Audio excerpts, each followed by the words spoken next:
नमस्कार। चलिए आज आपको ले चलते हैं 17वीं सदी में, जहां एक भक्त की आस्था ने एक ऐसी कहानी रच दी जो आज भी सुनाई जाती है।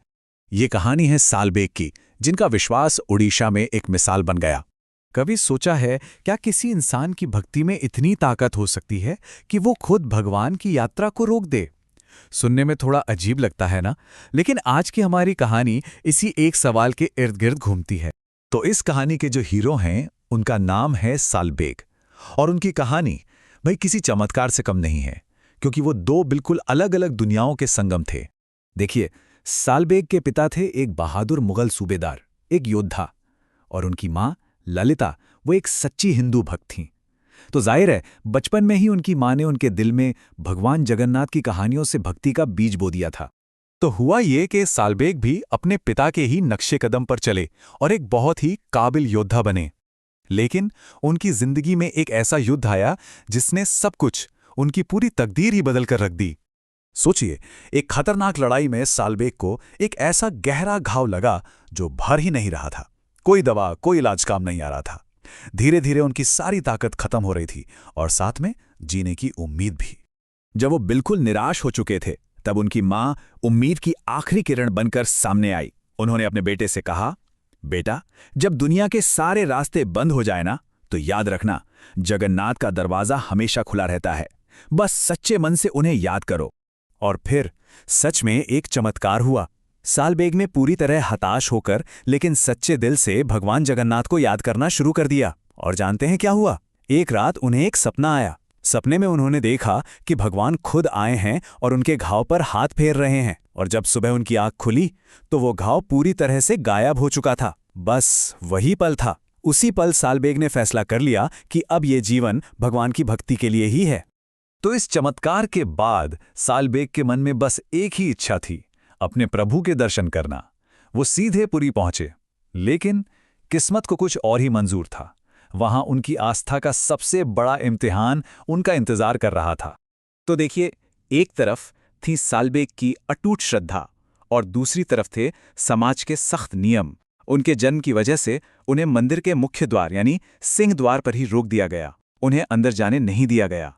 अब सोचिए कितना बड़ा धक्का लगा होगा। लेकिन इस अपमान ने उनकी भक्ति को कम नहीं किया, बल्कि उसे और भी ज्यादा मजबूत बना दिया।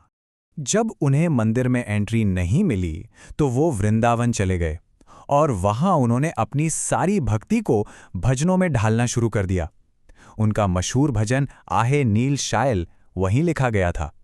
लेकिन उनका दिल वो तो हमेशा पुरी की रथ यात्रा के लिए ही धड़कता था। कई साल बीत गए। सालबेग की भक्ति के किस्से दूर दूर तक फैल चुके थे। और फिर वो दिन आया, पुरी की भव्य रथ यात्रा का दिन। एक ऐसा दिन जहां इतिहास का सबसे बड़ा चमत्कार होने वाला था।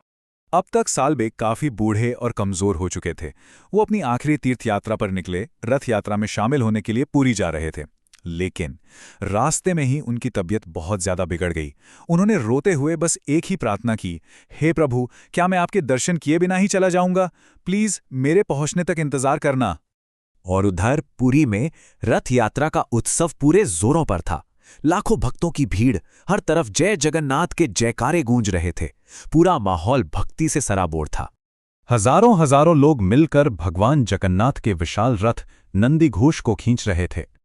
रथ आगे बढ़ रहा था और फिर अचानक बीच सड़क पर वो रुक गया। बस अपनी जगह पर जम गया। हजारों लोगों ने अपनी पूरी ताकत लगा दी। बड़े बड़े शक्तिशाली हाथियों को लाया गया, लेकिन वो रथ एक इंच भी नहीं हिला। कोई समझ ही नहीं पा रहा था कि आखिर हो क्या रहा है। वहां मौजूद हर शख्स, राजा से लेके पुजारी तक, हर किसी के मन में बस एक ही सवाल था, आखिर भगवान का रथ रुका क्यों? और इसका जवाब एक भक्त की सच्ची पुकार में छिपा था। भगवान जगन्नाथ अपने सबसे प्यारे भक्त सालबेग का इंतजार कर रहे थे। और जैसे ही बीमार थके हारे सालबेग किसी तरह वहां पहुंचे और उनकी आंखों ने अपने भगवान के दर्शन किए, एक और चमत्कार हुआ। वो रथ जो टस से मस नहीं हो रहा था, अपने आप आगे बढ़ने लगा, मानो कह रहा हो, मेरा भक्त आ गया है। लेकिन यह कहानी सिर्फ यहीं खत्म नहीं होती।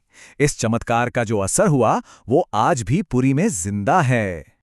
आपको जानकर हैरानी होगी कि आज भी सदियों बाद हर साल जब रथ यात्रा निकलती है तो भगवान जगन्नाथ का रथ ठीक उसी जगह पर कुछ देर के लिए रुकता है जहां सालबेग की समाधि बनी हुई है।